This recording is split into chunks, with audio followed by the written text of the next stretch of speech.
my friends out there on all those different podcast stations.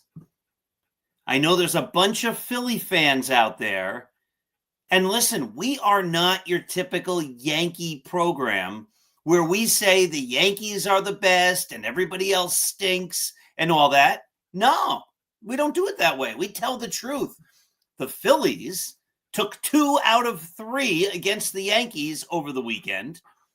And we have all sorts of other Yankee news and things to talk about. But first, let's get to all the introductions, all of the logos. EJ Fagan will be joining us soon. But here we go.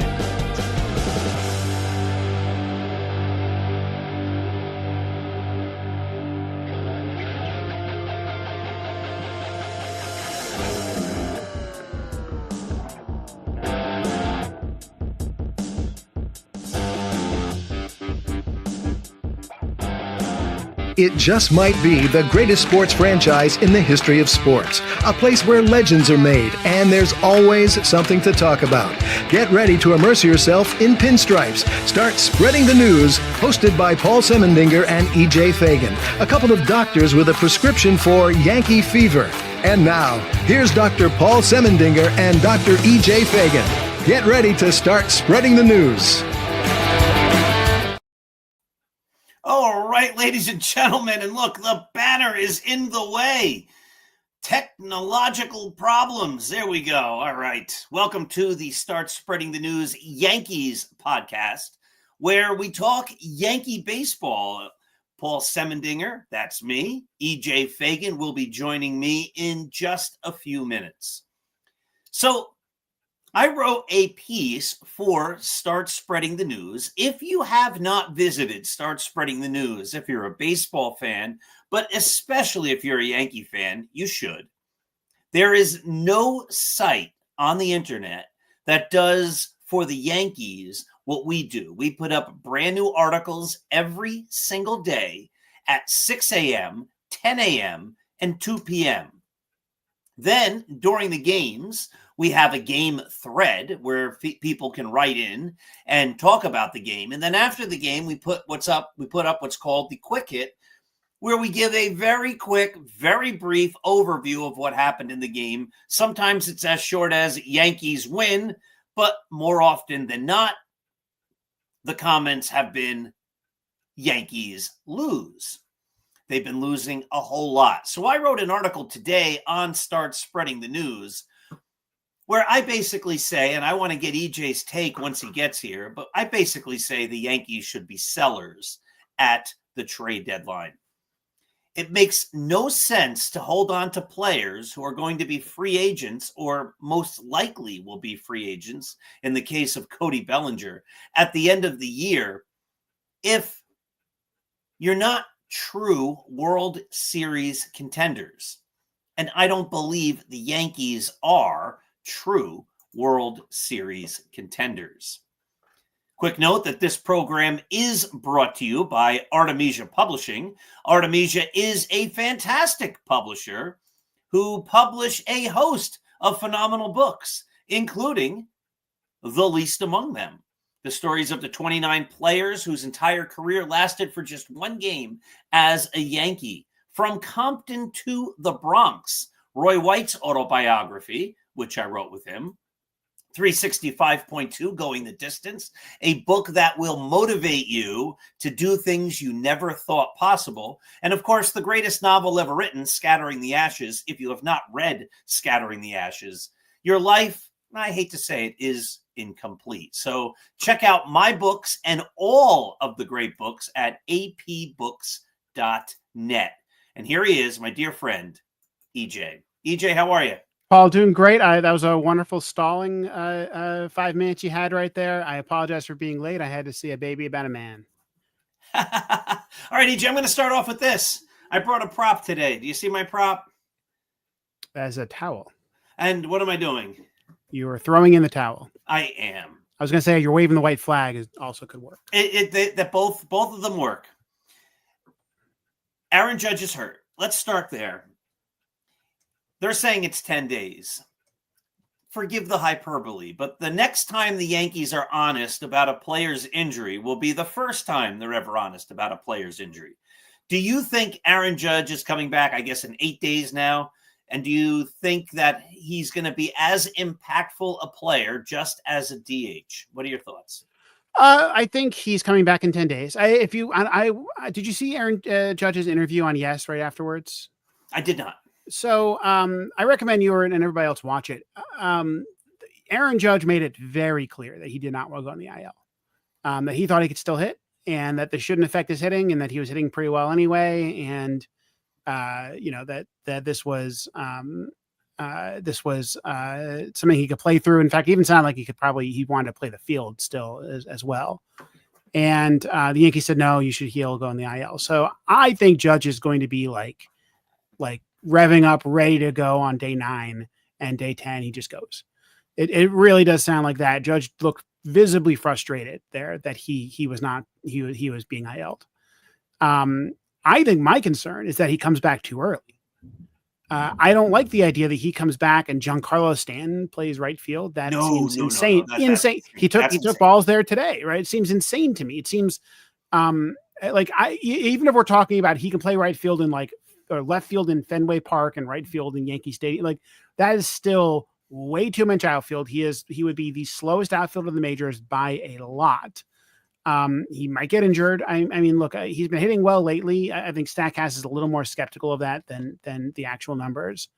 But I think I'd rather just Giancarlo Stanton hits the bench if Judge can't play right away. Judge is a better hitter than Stanton.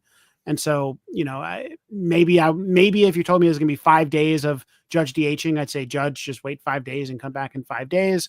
If it's going to be 2-3 weeks of that, I think Stanton hits the bench, maybe finds an injury somewhere, because it makes no sense to have Stanton in the field. And it really, and he's a DH only player at this point. And if Judge is DH only, Judge wins that battle. Correct. And so Stanton, would you agree, is performing better this year, limited time, because he has an 877 OPS, right? Yeah, much better than you ever thought. Yes, I think what the story Statcast is telling us is that he's pretty much the same player as he was last year, as getting kind of lucky. He's just watching play. He's got a lot of kind of cheap singles lately, and that's boosting up his numbers. He's still hitting some home runs. He's still hitting the ball very hard. There's still some Giancarlo Stanton in there, but he's also whiffing a ton and striking out a ton, and that doesn't offset the bad play. I think the one difference between this year and previous years is his walk rate's up a little bit, and that's good. If Giancarlo Stanton can hit 230, you'd like to see him walk a lot, but that's not going to make up for it. I'm still a Giancarlo Stanton skeptic, even though I will admit the numbers are real for the last 2 weeks. But before that, he was getting a little lucky, kind of boosting his numbers up. So, I play him now, play the hot hand. That makes sense. You don't really have, right now you've kind of no longer have as bad of a log jam, at least as you've had previously, especially since Goldschmidt's playing time is going down a little bit. And, I think there's no reason to keep playing Stanton if Judge is ready, once Judge is ready to hit. 10 days sucks, but over the course of a season, 10 days of Aaron Judge is half a win on average. Which is a lot. 10, if every player was half a win every 10 games, they win a lot of games. But I don't think this is throwing the towel time. I think it's throwing the towel time if they don't go out and get some guys. But the 2 trades they did make, which we'll talk about, I think were great, and really addressed massive needs on this team. And they haven't got any pitching yet. So I'm willing to reserve judgment until I see what the pitching staff looks like in a week. Right. So you're a step. I think I'm a step ahead of all that. If I'm the Yankees, I'm throwing in the towel because I want to trade my assets, the players that won't be back next year, most likely. I want to trade those guys to get quality players, younger players, hopefully quality players who can help me in 2026 and beyond. Because I think trying to chase the dream of 2025, I think is silly. But before we get into that, is it possible in this week, with teams thinking they have a chance, this is their last chance to get players, is it possible, because his numbers do look good, to trade Giancarlo Stanton? No. You don't think anybody would bite? I mean, if you take like all his money, maybe, but like that's the point. No, I don't think Giancarlo Stanton is tradable. He has no trade clause, by the way. So right, but I don't buy that. Everybody, this is what drives me crazy. When Yankee fans talk about Giancarlo Stanton, they go, "Well, he's got a no trade clause." Yeah, I get it, but all the time you see teams trading guys with no trade clauses. Yeah, but they want to move, right? Like I don't think I don't get the vibe that Giancarlo Stanton is itching to move right now. If Judge comes back and it's determined that he's only going to DH for a month, so Stanton's going to sit on the bench for all of August. Well, it'll be past the trade deadline by the time that this scenario plays out. So this would be the time to trade him, Giancarlo. Yeah, I think Giancarlo Stanton is as untradeable as any contract in baseball, because I think everybody can see through his numbers. They're not that good. Like if you look at his xWOBA, right? So expected weight on base from StatCast, he is at 322 now, which would be the lowest he's ever been as a major league player. So I don't think any team is dumb enough to say, well, he's got an 877 OPS. Maybe he's back and he's Giancarlo Stanton again. And this DH only 25 plus what's he's owed? He's owed 29, then 25. And then I think the buyout costs some money, right? So he's owed, $60+ million, including the remainder of this season's salary. For a guy that is maybe a 1-win player, if you're lucky, if he has a strong season for his late career. No, I don't think he's tradable. I don't I don't think that he would take the trade. I don't think my guess is he doesn't want to get traded. I think for now, if the Yankees traded him, they'd be a worse team. But if you're throwing in the towel, I'm okay with that. Yeah, but then one is we can talk about that decision. Regardless of the hypothetical we're going to talk about, they're not going to do it. No, they're not. Yeah. And can we get to that? Because I think there's a throw in the towel world where you trade Trent Grisham and Cody Bellinger and Devin Williams. Yes, they're on my list. And Devin Williams. But I wouldn't do that for a couple of reasons. So one is that the season isn't over. We have seen turnarounds from teams far, far worse than the Yankees. The Yankees are still 87% to make the playoffs, 24% to win the division, 20% to win one of the top 2 spots and avoid the first round of the playoffs. That is very good. Like most teams would die to be in the position the Yankees are in right now. On top of that, I don't know when the Yankees are next going to assemble this collection of talent.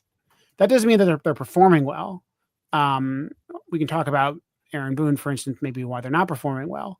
But the actual group of players that are playing that are as good at the moment as they have right now, right? Like you look at a lineup and they have 5-6 guys with 800 plus OPSs in a league that is averaging 715 OPS. They have Aaron Judge having one of the best seasons of all time, and I suspect he'll hit fine. Maybe he'll even, the break will help him kind of go on another run. Aaron Judge was in a slump, quote unquote, in July, and he had like a 1.1 OPS. But we've seen him do even better than that, and I think he's certainly capable of it still. Jazz Chisholm having the best season of his career. Cody Bellinger having a great season. You're not Fried and Rodon having solid seasons, though not necessarily lately. Like you're not going to assemble that anytime soon. So it is, the chance that you can put together a team that can go on a run next year when everybody's a year older is lower. I know that last year's Dodgers made us feel like the rules of the playoffs have changed, that the best team wins in the playoffs. It's just not true. It's never been true. The Dodgers, this was the worst Dodgers team in the Dave Roberts era to make the playoffs, I believe, by wins. They were a 93 win team, and they're the one that won it all in the non-COVID season. That is that tells you just kind of how random the playoffs are, right? The Diamondbacks went to the deep into the World Series. The Texas Rangers weren't a very good team, and they won the World Series. I see no reason why this team can't go on a run like that, and that they don't have as good of a chance as they had last year. I think this is a better team than last year's team, and they're playing under their level. They certainly could use a bunch of holes filled, and they filled the biggest one so far. And I don't know if that's the biggest one, but they filled a big one. They were like the 5th worst third base team in the league or something like that. And a lot of that was actually Oswaldo Cabrera's production early in the season, which was like 20th worst, right? Or 10th worst. The Oswald Peraza, I think the stat was he was the worst OPS by a Yankee since Bucky Dent. DJ LeMahieu was awful. When Jazz was over there at third, you really hurt on defense, and you replaced them with a really solid player, which I'm sure we'll talk about the trade. You have addressed the big D need. I think Ahmad Rosario addresses another need, and now he's got to get some pitching. And look, if they come out of the deadline and they get nobody, or they get a junk pitcher or two, a reliever who's a project, whatever. I think that would be bad unless you really have confidence that Fernando Cruz, Mark Leonard Jr. are coming back at full steam tomorrow, which I don't think they are. Ryan Yarbrough coming back at full steam tomorrow, which I don't think he is. If that's not the case, if you don't think Luis Gil is ready to be the player he was last year, I think you got to get a bunch of guys. You got to get a starter. You get 1 or 2 relievers. Then in that case, I think this team is better than the Blue Jays. I think it's a better team than the Red Sox. I think it's a better team than the Detroit Tigers and Houston Astros, just in the sheer talent involved. You look at some of the names in some of these teams, and I just don't think they're any good. I think that if Aaron Boone can't win with this collection of players, he can't win with any of them. And so I don't want to give away that opportunity. They're not going to get, except for maybe Devin Williams, they are not going to get elite talent in the next 4 days, especially because if they weren't planning on selling. So you've heard me advocate strongly for selling at times, right? I'm not anti-sell. But I don't think this is close to selling. I think this is buy. You think that even though for 2 months now they've been bad? I do. They were bad for 2 months last year. Similar time. It's every summer. I think there's 2 reasons why they've been bad over the last 2 months. So one is the injuries really did start to hit. I mean, if you look at the back end of this pitching staff, it is bad, right? I mean, beyond Devin Williams, Tim Hill, Luke Weaver, and Luke Weaver has not been good. He gives Luke a Weaver, run every Luke game Weaver now. has been bad, but I'm okay with Luke Weaver as one of my playoff guys, right? I mean, for example, we just played the Phillies. I think they have a better back into the bullpen than the Phillies do, especially with Devin Williams playing as well as he is. I think the back of their rotation's awful, and you combined all of that. So those guys all got hurt. The pitching staff, Clark Schmidt going down really hurt. Cruz and Leiter going down really made that bullpen a lot weaker. And then you combine that with slumping. It's a weird Aaron Boone. I've seen him talk about this, and it's not fun. It's a weird coincidence, but they had a period where they weren't hitting and they were pitching, and then when they started hitting, their pitching gave up. I think that's just been unlucky. That's what the run differential is telling you, is that this team has been very unlucky. / their bullpen's been awful and they've been blowing leads. I think the only other thing is defense, which I think has been real, just awful defense, which errors. Will not get improved if they put Giancarlo Stanton in the outfield. Certainly not, but it will get improved with Ryan McMahon. Yes, I think it's nice to actually have somebody who's. By the way, hello to the friends out there in Michigan. We tell the truth, by the way. When the Yankees stink, we tell the truth. A lot of places, it's just Yankees. They're right about everything, and they're the greatest. We're probably more pessimistic than most, but they're great. I'm a natural optimist. Thank you. The next comment by Michigan Sports Truth Podcast is fascinating. Suarez, Suarez got drilled in the hand today. I'm telling you, I don't understand teams waiting till the deadline to trade their guys.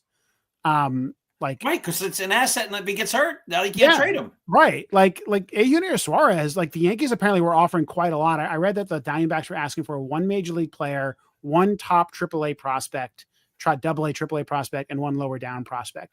A major league player meaning like Dominguez or Rice or someone like that, not like Oswald Peraza. That's crazy, right? For half a season of Eugenio Suarez, who's good, I think better than Ryan McMahon, but not that much better than McMahon. I mean, he's so bad. He's been really bad on defense. He's a better hitter, but he's not he's like a 3.5, 4-win player rather than a 2.5, 3-win player, right? That difference over half a season is not worth the difference between the package the Yankees gave up for McMahon. Granted, they're paying McMahon for a couple more years. Arguably the Rockies made a bad trade, frankly, I think, because I don't think he was underpaid. It wasn't like they need to do that salary dump. It really is shocking to me that they made that trade. The Yankees gave up 2 high A ball guys, like just nothing. And like I'll take that trade over giving up like real future assets for Eugenio Suarez any day, because you need a third baseman next year too. Yes, and like they've solved this problem that's been a glaring hole since like A-Rod retired.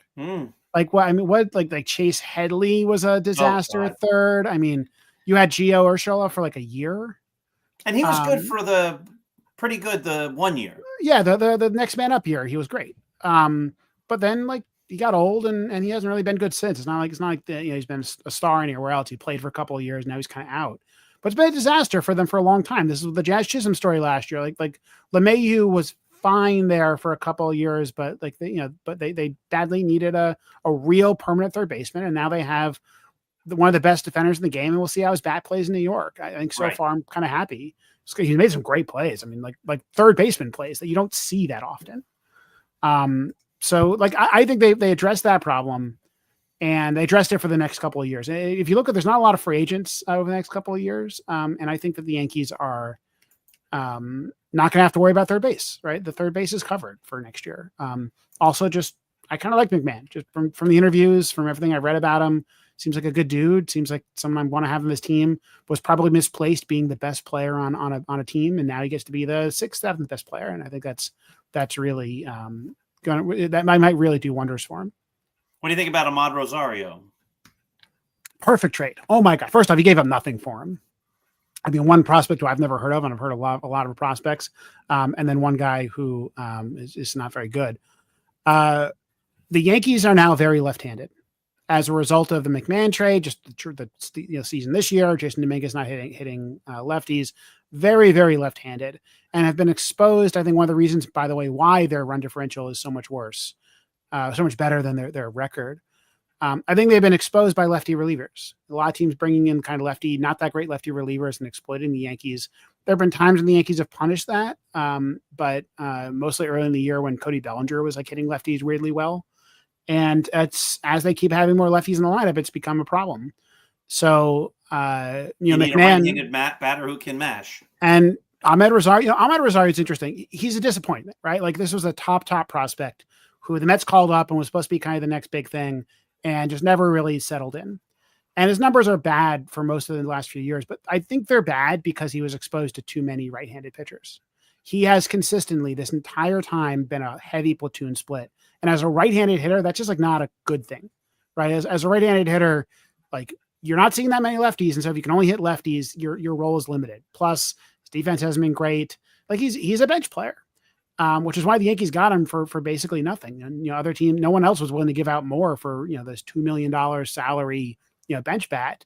But now Ahmed Rosario can be the guy who pinch hits for one of like 4 or 5 lefties late in the game. You could imagine him pinch hitting for Jazz Chisholm, for Austin Wells, for Jason Dominguez, right? Like Ryan McMahon, Trent Grisham, Ryan McMahon. And Rice. I think basically every game that there's a lefty reliever in, he should get an at bat. I think he's really versatile. So, he's not a great defender, but he can fake it everywhere. And so he can take over there. I've read today the Yankees are interested in adding another right-handed bat, adding a right-handed outfielder, which I think is a great idea because you still need more guys. Do you have a name? I saw Austin Slater as an interesting name. I think River Eye Blue suggested that, and that was a good name. Austin Slater, I think, is on the White Sox right now. He's a free agent. He's but he's having a good year, and he's traditionally a platoon bat, having a good platoon year. And so I someone like that, I don't think it would cost very much. And I think that right now the Yankees don't need, for example, Oswald Peraza on the roster. He's still on the roster, but Ahmed Rosario just does everything that he does better except for defense. And you're not going to, Ahmed Rosario is the guy to get you the lead, not the guy to hold you the lead. Keep your starters if you want to hold the lead. So I think Austin Slater's one of those guys, but there's a bunch of them out there, and I don't really care which one. Like I want another right-handed bat. You assume Paul Goldschmidt's going to start most games in the playoffs against righties. I don't love that. But Ben Rice hasn't looked great at first. And so, it's a tough call there. But if you had Goldschmidt and Austin Slater and Ahmed Rosario off the bench, I think that becomes a really nice strategic bench that can help you win playoff games. I wouldn't do that if it meant not getting a reliever, but you can do both. You got 4 days left, and it's weird. Brian Cashman is traditionally, talked a little bit about the deadline, ahead of the deadline, and he's usually fairly reserved. He's like, yeah, we're hoping to add a little bit, but we kind of like our team. That's the typical him, or even the years where they might have sold, like 2023. He's kind of been very lukewarm about the down. It doesn't say definitive things. I forget the quote from him, but he said like all systems are go. Like we're going all in, and I like that. I like that too. Yeah. Except I've heard him say we're going to be a fully operational Death Star. Yes, and then they did nothing and not deliver on that. And so so the question is, do they deliver on it? Right? I mean, right now there have not been, I think, any pitchers traded. Right? I mean, the Yankees traded Carlos Carrasco, but I'm looking through the list here. We've had. I was going to play a game with you here as you're looking through the list. Here's the 50 guys on Major League Baseball trade rumors. You just tell me if you think it's possible that he's going to be a Yankee. Suarez, no, right? Because they don't need a third baseman. Nope. So here we go. We'll do some pitchers. Mitch Keller of the Pirates. I think he's going to be a Yankee. Wow. We've had a bunch of rumors connecting to him, and he is such a Yankee pitcher. Like good stuff, underperforming. The Yankees probably think that they can get more out of him than the Pirates do, and maybe they're right. He is controllable for a while, and he's getting paid like a little bit more money. But if you look at his contract, I'm going to go bring it up. His average annual value is actually like kind of low. He's got a $15.4 million average annual value. He's 29 years old. He's signed through 2028. So that is a very reasonable contract. I don't know if he'd get much more in free agency, but that's in part because he's getting paid more kind of as the years go on. It's not like a strict salary dump, but it wouldn't, I don't think there's like a ton of extra value there. The teams are like dying to go out and add that much money to their books, but he's a stabilizer. He's a guy who stayed healthy. He's been an average pitcher for Pittsburgh. If you think the Yankees can get a little bit more out of him, then he's a slightly above average pitcher. I think he's a stabilizer in the rotation. That's what they need right now. They do need that. Right. Because look, you're not going to, like, your playoff games, most of your playoff games, especially the early rounds, are Rodon and free. Right. I mean, they're going to pitch 4 games in a division series. They're going to pitch 2 games in a wild card, maybe less than 4 games if the wild card goes to 2 games, or if they are the wild card. And so like they're 4 games in a CS, 4 games in a World Series.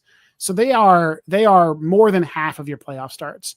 So that's not what I'm not concerned about. I'm not that concerned about that right now. I'd like to have someone to pitch those other playoff starts, but I'm not like dying for someone to pitch and be the third pitcher in the ALDS right now. I want to win the division, and I think what you need to kick out Will Warren out of the rotation, basically, right? Like and Marcus Stroman. You need guys to take those spots, hold them down, be reliable, give innings, spare the bullpen, and keep the Yankees in games because their offense has been really good lately.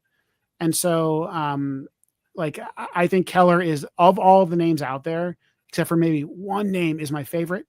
And not because I love him. Like I was kind of going back and forth on him a couple of weeks ago when I was thinking about him. It's because I think he fits the need of the Yankees really well. And you need him next year. You need him the year after, right? Maybe you can trade him if you really want to in a year or two. But he's a stabilizing force. You're going to have to add pitching if you don't add him next year in the offseason. And it's not really clear to me who you'd want to add right now because the Yankees have Garrett Cole coming back. They have Frieden Rodon. They have a lot of money in starting pitching right now. And so a relatively low cost, stable player that maybe has some upside. If you think that Mitch Keller, has some unrealized potential, it just makes a lot of sense to me. What does it take to get him? I don't think that much. Again, he's getting paid, $18 to $20 million per year for a while, kind of into his 30s. So what would he get if he were a free agent? Probably a little more than that. Which means that like the difference between what he would get as a free agent and what you're paying him is relatively small. So it's not like a Spencer Jones level deal. It's not a George Lombard Jr. level deal. I think that my guess is the Pirates want some hitters. When I kind of listed some hitters that I could see the Yankees trading for like a mid-level trade, the 2 names I listed were Rafael Flores and Rock Riggio. Flores has just got promoted to AAA. He's got off to a slow start at AAA, but it's been like a week. And as a catcher, presumably reportedly a decent catcher, so better than like Ben Rice. who I think has looked fine, and can hit. And so he's kind of like Augustin Ramirez last year, kind of good trade bait. And then Rock Riggio is a second baseman. And you don't need any more infielders anytime soon, because on top of the infielders you have now, you have George Lombard Jr. coming up. And so I think I think Rock Riggio I think he's like my number one pick to be traded, because he's having a great season. He's a double-A. He's a good second baseman. He is going to play in the major league somewhere soon, probably. The Yankees trade those types of guys all the time. Some of them turn into something, most of them don't. And the Pirates, they need hitters, and so hand them a hitter or two. How about Sandy Alcantara? Yeah, I don't want him because he's been hurt. Okay, he's been playing poorly, and frankly, if I'm the Marlins, I'm not trading him now. Like I'm gonna pay him for a little bit and see if he can rebuild his value and look like the Cy Young Award winner, and trade him then. I think his last two starts, he gave up 6 runs each. So it's not like he's like on an upswing. So no, I'm out. David Bednar, he's another Pirate. He's a closer. I'll take a closer. I'll take any ace reliever. He's one of the better ones out there. Emmanuel Clase was one of the better ones out there, which I'm sure. I hope we get the chance to talk. That ain't happening. But Bednar, I think, is one of the best relievers out there. He's a one year deal. I think he's the player of all the players we talked about that I would overpay for. I think the Yankees would look so much better with one more really good reliever out of the pen. And Bednar is one of the best relievers available, maybe the best reliever who's going to end up being traded. There's a lot of other guys who I think are better, who are like rumored, but may not be, they have control left, so they may not be traded. You hate to give up a lot for a reliever, but I think that whatever like the price is, like I'd go like, 20% more if I had to get Bednar to outcompete other guys. I'm not going to give up Spencer Jones, or I'm not going to give up that level of player, but he's a reliever. I don't think it is not like you're going to get traded for like a double-A starter or something. It's not going to be like a cataclysmic trade. All right, hold on. I'm looking up a name here real fast. Going to a different page. Internet's quick over here. And by the way, the Yankees and the Yankees and Pirates trade all the time, so I could totally see them trading. Yeah, they do trade all the time, and I believe he's not a free agent, right? Is he? Yeah, Bednar's got a year of control left. One thing about the Yankees, the Yankees like to think about next year. They have no bullpen signed for next year. Like every Tim Hill, I think, is the only guy that they have under contract past this year. And so you trade for, I wouldn't be shocked if they trade for like they did with McMahon, someone who's solved their problem for a little bit longer too. The Pirates have Keller, who you want. They have Bednar, who you want. They have a bunch of former Yankees having good seasons. They also have this guy playing shortstop who has a 1.4 WAR. He's hitting 266. I'll take him. He has a 78 OPS plus. So here's a crazy trade. IKF, Keller, and Bednar for Volpe. No, I don't do that. How come? Well, one is that, we complain about Anthony Volpe. IKF's best season is worse than Volpe's current season. You're losing at shortstop, but you're gaining 2 important positions. Yeah, but like you're losing at shortstop for the next few years. Well, if everybody says Lombard Jr. is he's not there yet, right? If Lombard Jr. has a great spring training, the Rays did this years ago. Willie Adames was there, and Wander Franco was coming up, and Wander Franco they saw as their future. That didn't turn out great. And they traded Willie Adames for Drew Rasmussen, who we saw tonight, right? And someone else. And so I could imagine that kind of trade where you're ready for Lombard Jr., but you're not there yet, not this season at all. He's struggling in Double-A right now. And so I think that's a non-starter, and that's the kind of trade I wouldn't make, right? And I'm not endangering next year with my trades this year. I might be endangering 3-4 years down the line if the prospects don't work out. But I don't think that realistically any team is requiring Anthony Volpe for that package you just mentioned. I think IKF as a bench player, I don't hate it. Just because we don't need him now. We got Rosario. I think you have Rosario, and IKF's numbers are not great against lefties. And so you don't even have kind of that platoon bat thing. In fact, he's really bad against lefties this year. But is he a little better than Peraza? Maybe, if it's only money we're talking about, or if he's a salary dump in order to get something else, maybe. But I don't think IKF's getting traded. Frankly, I think he's a Pittsburgh Pirate level shortstop right now. All right, so if you get Keller, is that all enough for the starting rotation, or do we need another absolutely. starter? Look, I'll take another starter, and there's another starter that I kind of you've been hinting at him. I want to hear who it is. Dylan Cease. The Padres, for some reason, are talking about trading Dylan Cease. I don't understand it. Is it a money thing? I know that there's been like family struggles over how much money the Padres are spending because their owner died recently, and the kids like don't agree on how much money they're spending. The Padres are spending a lot of money, and Dylan Cease is a free agent. AJ Preller, the GM of the Padres, really loves to like wheel in deals, so he makes weird trades all the time. So if he wants to trade Dylan Cease, I'll take Dylan Cease. Dylan Cease is having, by his standards, a down year, but also they're 3-10. ERA over 4.5, I believe. Yep. Yeah, 4.59. You look at his StatCast page, and it's a 3.48 expected ERA.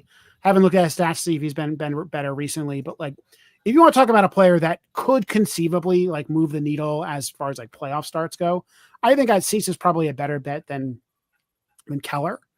I wonder if how expensive Cease would be, because you're right, he is having a down year, and he is a free agent after this year. Doesn't have the longest track record in the world. I mean, he was good last year, but he wasn't the best. He wasn't, Garrett Crochet last year. 2022, he was awesome. So like, I like it as a project, as a potential pick. And he does a lot of what Mitch Keller does for you this season, which is stabilize. I'm more confident in him than Will Warren or something like that. So I'd be gung ho if they traded for Dylan Cease. I think the question is, what would the Padres want? I was just going to ask you that. So how do we get him? Trent Grisham is like the obvious guy you would trade in a contender. They just got rid of him. What? They just got rid of him. Yeah, nice try. The Padres did. What, Trent Grisham? It's true. But he had some good seasons for the Padres. He's been better for the Yankees. I thought you were joking that the Yankees just got rid of him. No. Look, Trent Grisham's having a year. I think there are contenders that would love to play Trent Grisham. And the only question is like, how comfortable are you, like opening up a hole for a little bit until Judge gets back? I don't know how comfortable I am, because I'm pretty confident Judge is going to be able to throw. It doesn't sound like the most serious of injuries. It's a flexor, he seems like he could throw now if he really had to. But like I was a lot more confident 4 days ago trading Trent Grisham. Spencer Jones, you'd love to play him, but he's missed the last 3 games with back spasms. He's been having back spasms this whole season. He's missed a couple of games here and there, and hit like the day before that he went out with back spasms, hit 3 home runs. So like, I think that hurts your back running around the bases. I mean, it's hard work. So if Spencer Jones were healthy, I'd say call him up now, trade Grisham, and some kind of weird 3-way trade because the Padres don't need Grisham, frankly, that gets you Dylan Cease. Other than that, like, I don't know what the Padres could possibly want from you. If they really want prospects for Dylan Cease, go for it. But I don't know. They're trying to win a World Series. So that doesn't seem likely to me. They're not going to, you're not going to give him a reliever because you need relievers. Do they want Ahmed Rosario? I don't think so. Right. So like, I don't know what that trade looks like. But if Dylan Cease is available, like, I'm interested in Dylan Cease. That's really the only other pitcher out there that's rumored out there that I think moves the needle. I would love a stabilizer. So if there are any other names on the MLB trade rumors list that are like fine, I'd say I'd rather that than nothing. But like, this is the level of trade. Either these guys or someone we're not thinking of. Like, I really think the Yankees need to do something there because they're fighting for a wild card spot right now, right? It's not guaranteed that this team makes the playoffs. I think they will. I think they're better than the teams they're competing against, but it would sure help to not be throwing Stroman and Warren out every 4th and 5th day. Indeed. So let's looking at a couple things. Oh, I'm going to give you a quiz. All right. You're not as versed in the Yankees as of old as I am. I hate naming that Yankee so much. Okay, I know you do. So just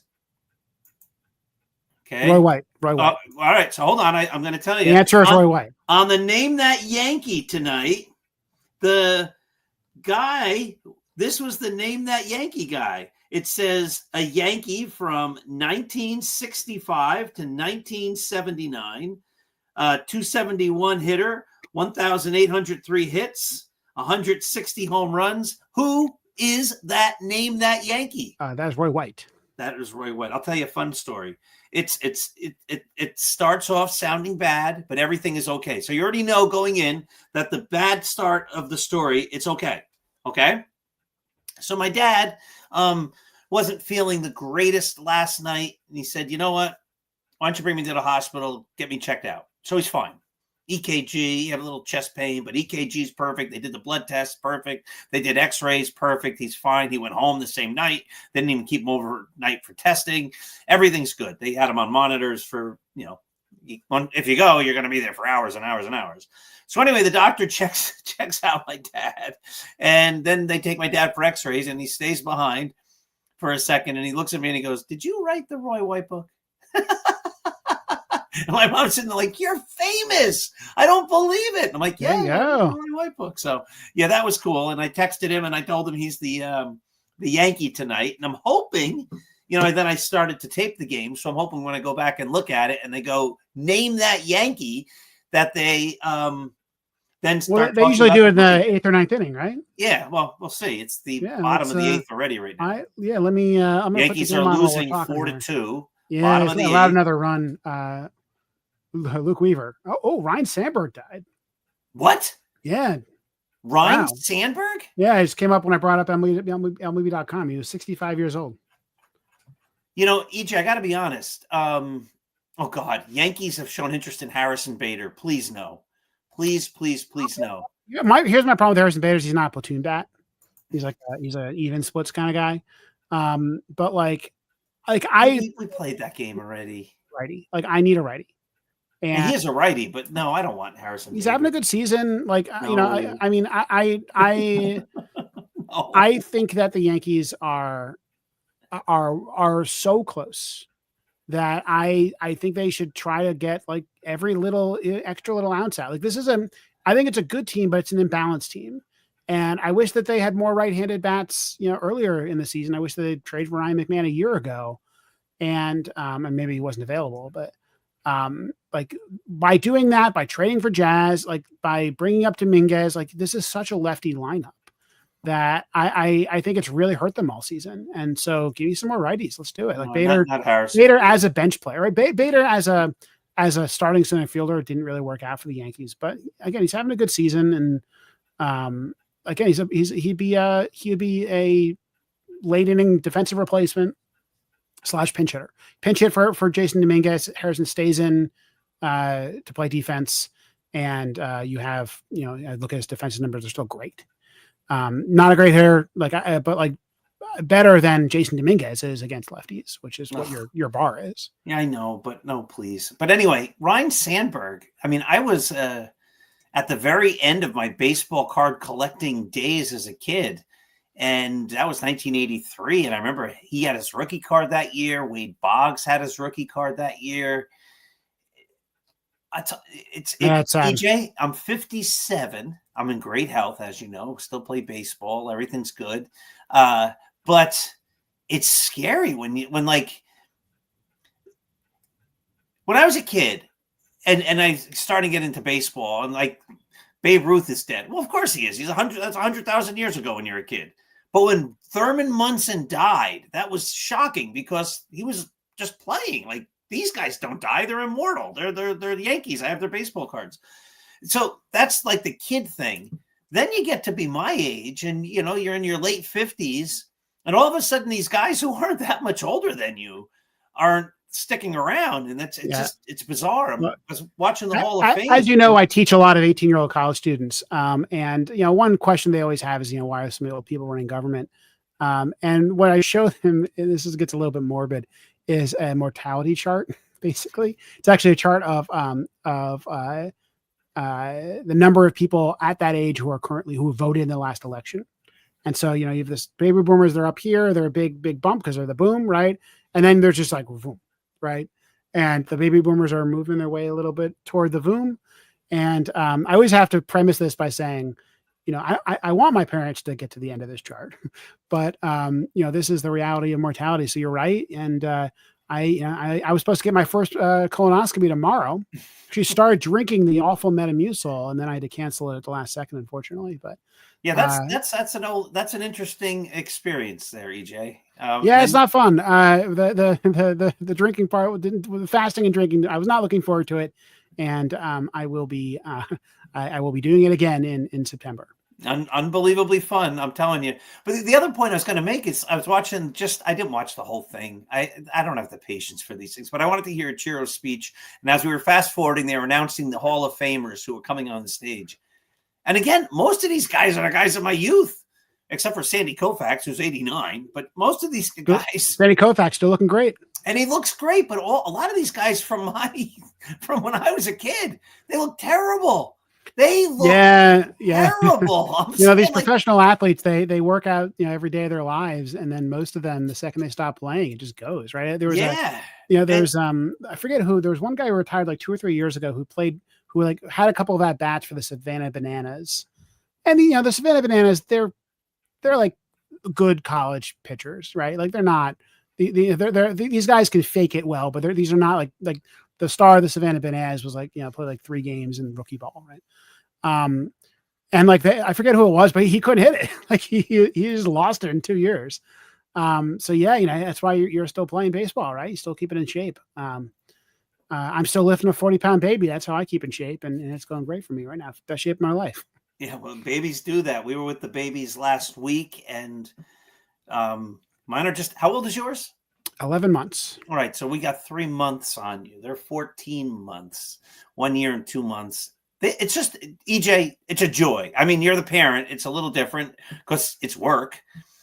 But when you're the grandparent and you just get to play with them for days on end, I'm telling you, it's the best. My mother-in-law's having a wonderful summer. She's enjoying it. We're enjoying having her here. But I will say, I wish he was about 10 pounds lighter. That would be wonderful. 40 pounds. He is. So he might be, statistically, there is a very solid chance he is the heaviest 11-month-old in the United States right now. No way. There are about 300,000 babies born a month in the United States, or were last year. He has a Z-score, which is a point on the statistical distribution, on a normal statistical distribution of 5. How big is that Z-score? That Z-score is so big that I went to my stat textbooks that I use to teach statistics, and there's a table in the back of the book estimating the probability of someone being as high as that Z-score. And it ends at 3.8. 1.9 is 1.98 is 95 percentile. The 99th percentile is about 2.7 or something like that, with a large sample. 5 is the 1 in 100,000 babies. And so out of every 100,000 babies born, 1 will be 40 pounds or heavier. And there were 300,000 babies born in the month of September of 2024. So he's 1 of 3? He has 1 in 3 chance on average that he would be the heaviest baby in the country. Well, I can tell you can feel it when you pick him up. I saw him a few months ago. He's a big little boy, but he's cute. He's a good little boy. He's cute. He's walking. He's throwing things. It's great. Well, whatever he's throwing, put it in his left hand. Quick question on the Phillies here. What do you think? I think they're a great team. I do too. They beat up on the Yankees over the weekend. They look like a team of really good veterans who've been playing together for a long time, which is what they are. And I think this is the last year of this core group being a World Series contender. Just a lot of guys who are getting older, some guys who are free agents, some guys who are starting to kind of show the back end of their career. But you still have Zach Wheeler. You still have Ranger Suarez. I think, when we talk Bryce about Harper. Flawed teams going deep in the playoffs, I think they're another one of those teams that their hitters get hot at the right time. Bryce Harper hits a couple of clutch home runs and you're in the World Series. And I think that's the Phillies. We started the season with the Dodgers being this super team, right? Someone who I respect, I forget who it was, called the Dodgers the greatest collection of talent by any Major League Baseball team ever. And that didn't seem absurd in April, but because baseball is so hard and so leveling and injuries are such a big deal, this is like a 95 win team. And they're going to get some pitchers back, and maybe they'll kind of look like that juggernaut that they were before. But you look at guys like Freddie Freeman, Mookie Betts.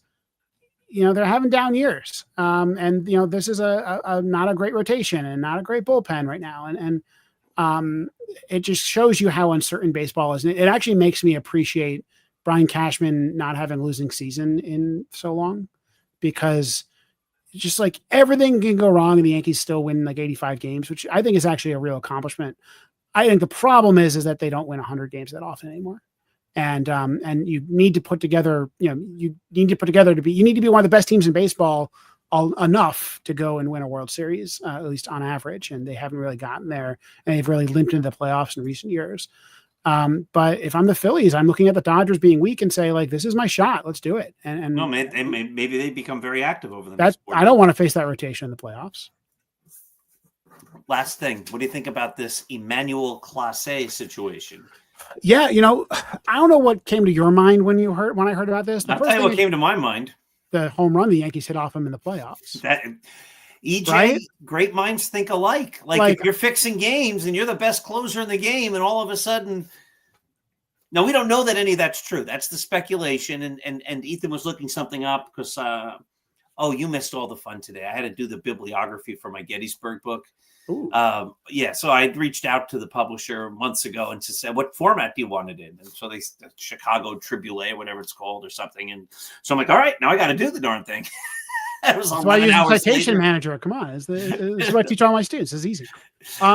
So anyway, Ethan looked it up. It was like the question is 2 pitches. There was a lot of betting on 2 pitches. They're both balls. I don't know how they figure that out. But, that's what happened? That's what Ethan read. That is such a good way to cheat, because the pitcher is the only one on the field that can guarantee an outcome. Yeah, which is a ball. And whatever, balls happen all the time. Pitchers have weird pitches all the time. How they would know that, but how they would know that those 2 pitches are in question. But my first thought was,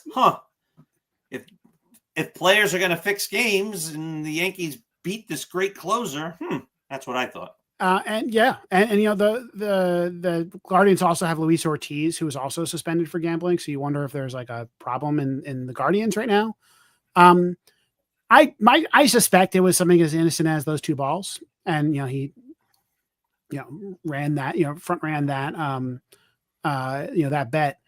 I think the problem is now you question every pitch he throws. Correct. And every time someone throws a weird ball, you're going, is that because the betting markets, right? This is why baseball should have never ever gotten this. All sports, but this hooked up with these betting apps, because once the games are in question, once we don't believe they're real, there's really the incentive to watch and care is gone. I agree. And Clase was getting paid a decent amount of money. He wasn't getting paid a ton. He signed a very team-friendly contract, but this tells you it's not just, the guy who's up for a week making the league minimum. It's a real pitcher. I'm glad that they detected it, and that they are basically looking for insider trading. This is how you detect insider trading, basically. They just gave up. Oh no, they didn't. Nope, they just didn't give up a run. It's awful. I mean, Clase could have been traded to the Yankees this week, right? He was allegedly on the market, and now he's not going to be traded, and he's going to be out probably for a long time. And maybe the Cleveland sells other guys because their closer is now gone. I know it's awful. People on Start Spreading the News keep asking. It's not happening because he wants to be a Cleveland Guardian. But give me your best package for I just lost his name. Jose Ramirez, but that's not. Ramirez. Yeah, Jose Ramirez signed an incredibly team-friendly deal to stay in Cleveland when Francisco Liriano didn't. Right? Like, I think Jose Ramirez is going into the Hall of Fame as a forever Cleveland Guardian, and good for them. Good for them. But if you could get him, sure, of course. What would give me your best deal? Everything. I mean, like I'll trade anything for him. I'll trade Jason Dominguez. I'll trade Spencer Jones. I think I'll trade Ryan McMahon. You got to open up a spot, right? But like it's not happening. So. All right, EJ, I think we did it. We're at the top of the hour. The hour goes quickly. I'm telling you, doing that Can I make a quick prediction? Can we Yeah. predict the trade deadline? We'll evaluate this next week. All right. You made your prediction. Mitch Keller and I think David Bednar. I'm not going to predict David Bednar. Okay. Because I think David Bednar is I think some team is going to overpay for David Bednar more than I'd even pay for it, and the Yankees like cheap relievers. But I think it's going to be Mitch Keller. We've seen a bunch of rumors to that degree, and the Suarez rumors were denied by Jack Curry. He's like, nope, they're not doing that. Don't believe those rumors. The Mitch Keller rumors were not. And Jack Curry was right that they were working on something else, and that was Ahmad Rosario and Ryan McMahon. Mm-hmm. I think they're going to trade for Dennis Santana or someone like that. Bring him back. He's having a great season.